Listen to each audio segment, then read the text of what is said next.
In diesen Zeiten des rasanten Wandels und des spirituellen Erwachens sehen sich viele Menschen immer mehr mit der Frage konfrontiert: Was will eigentlich meine Seele?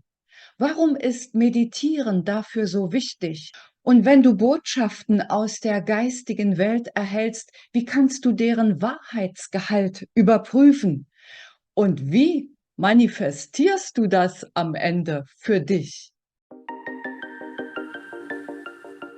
Im Zuge des spirituellen Erwachensprozesses, der rasant voranschreitet, ist natürlich immer mehr Menschen auch klar, dass sie nicht nur ihr physischer Körper sind, sondern dass es Seele ist, die ein Erdenkleid für die Zeit ihres Aufenthaltes hier in dieser Inkarnation hat.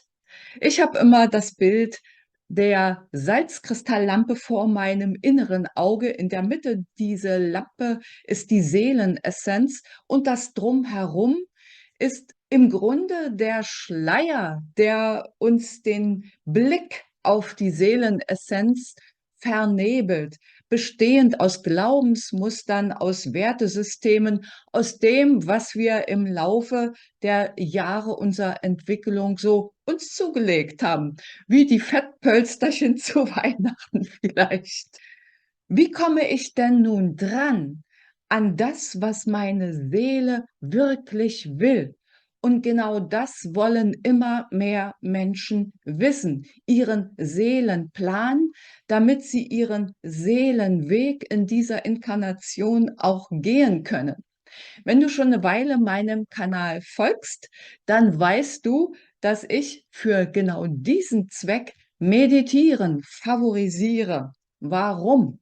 Warum ist Meditieren wichtig?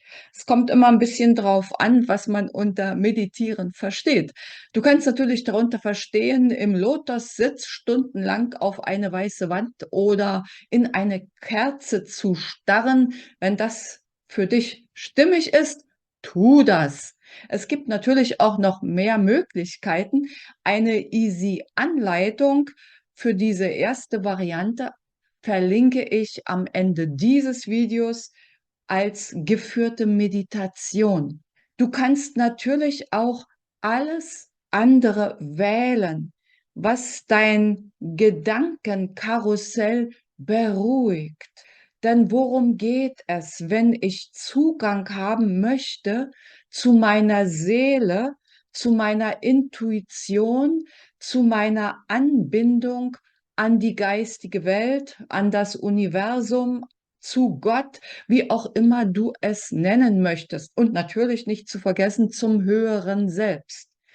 Alles, was das beruhigt und den Verstand in die zweite Reihe verweist, denn da gehört er hin in dieser Situation, ist geeignet als Meditation. Ich persönlich zum Beispiel nutze liebend gern die Gehmeditation irgendwo in der Natur oder bei Routinetätigkeiten wie Rasenmähen, Abwasch machen, Fenster putzen, irgendwas anderes im Haushalt, wo du nicht groß nachdenken musst und dein Verstand so langsam sich beruhigt, ist dafür geeignet, um diese Verbindung herzustellen. Und in dem Augenblick, wo du merkst, dass dein Verstand zur Ruhe gekommen ist, stelle deine Fragen an die geistige Welt und du wirst Botschaften und Antworten erhalten.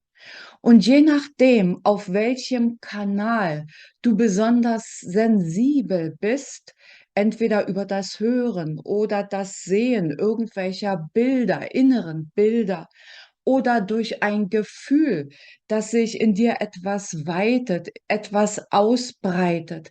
Oder, und das passiert mir auch ganz oft, ich weiß es plötzlich einfach, ist die Intuition da. Denn die kommt im Grunde aus dem Herzen ursprünglich, denn das Herz ist mit der geistigen Welt in Verbindung. Sie spiegeln sich gegenseitig. Also du erhältst deine Botschaft in der Meditation, mit der du deinen Geist beruhigst, denn das ist der Hintergrund, warum du meditierst, und dann kannst du damit etwas anfangen. Bist deinem Seelenweg etwas näher gekommen.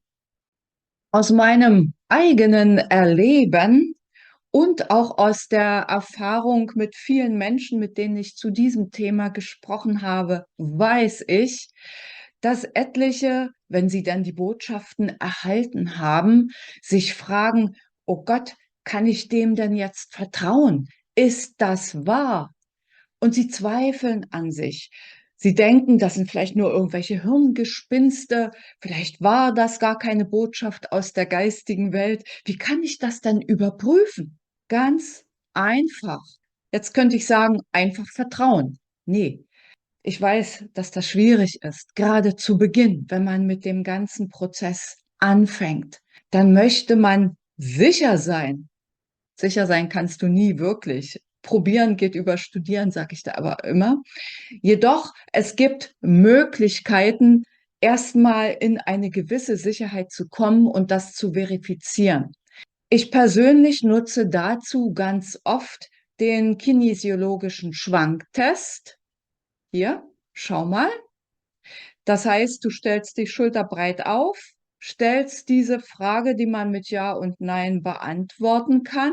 Zum Beispiel, indem du fragst: „Ist diese Botschaft, die ich gerade gehört habe, für mich wahr?“ Wenn ja, wirst du nach vorne kippen, wenn nein, wird dein Körper nach hinten schwanken. Alternativ, wenn du des Pendels mächtig bist, kannst du auch ein Pendel befragen, ja oder nein.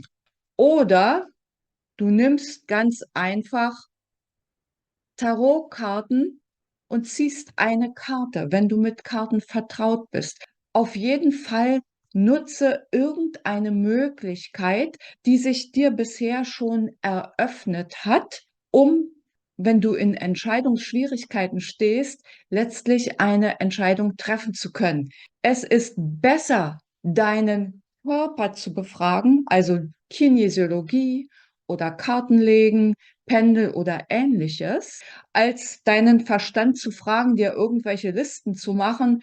Das macht dich nur wuschig und führt dich weg. Und noch etwas ist ganz wichtig. Die Intuition, die Botschaft, die erreicht dich, bevor der verrückte Verstand wieder anfängt, darüber nachzudenken.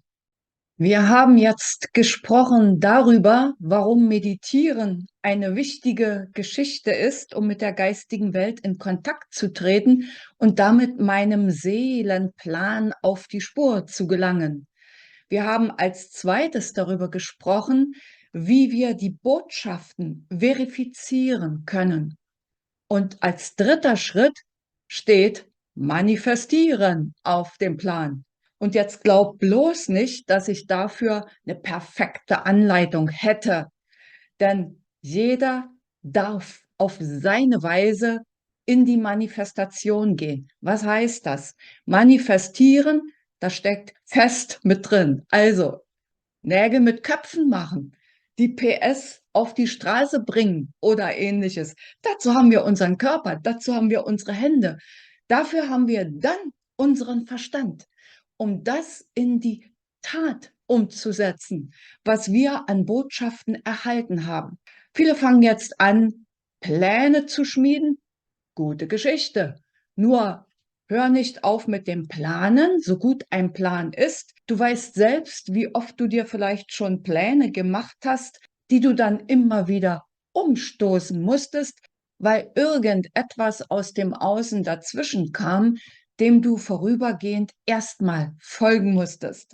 Insofern ist es aus meiner Sicht wichtig, bei der Umsetzung dessen, was wir als Botschaft erhalten haben, flexibel zu bleiben, auch in unseren Plänen. Flexibilität kannst du vor allen Dingen nach meiner Erfahrung dann beibehalten, wenn du nicht stur irgendeinem konkreten Ziel, was du so und nicht anders erreichen möchtest, folgst, sondern deinen inneren Werten treu bleibst. Den Werten, die für dich jetzt stimmig sind, sei es Liebe, sei es Familie oder Ähnliches. Deine Werte kennst du am besten. Auch dazu findest du hier auf dem YouTube-Kanal ein Video. Und unterstützend für das Ganze kannst du dir sogenannte Anker schaffen. Der eine, der eher auf dem Hörkanal empfänglich ist, der wird eine bestimmte Musik lieben, die ihn in die Umsetzungsenergie gut hinein begleitet.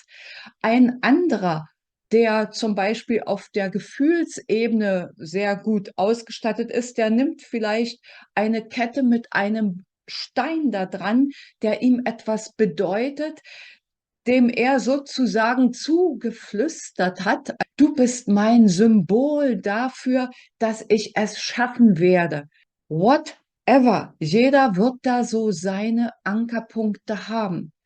Manch einer wiederum wird sich ein Vision Board gestalten, der sehr visuell veranlagt ist. Nimm einfach das, was dich auf dem Weg zu deinem Ziel, zu deinem Seelenziel, was deinem Seelenplan entspricht, gut unterstützt. Ich hoffe, dieses Video unterstützt dich durch Inspirationen, die du gern umsetzen möchtest. Wünsche dir viel Erfolg dabei, eine gute Zeit. Bis zum nächsten Video oder Podcast sag ich Tschüss.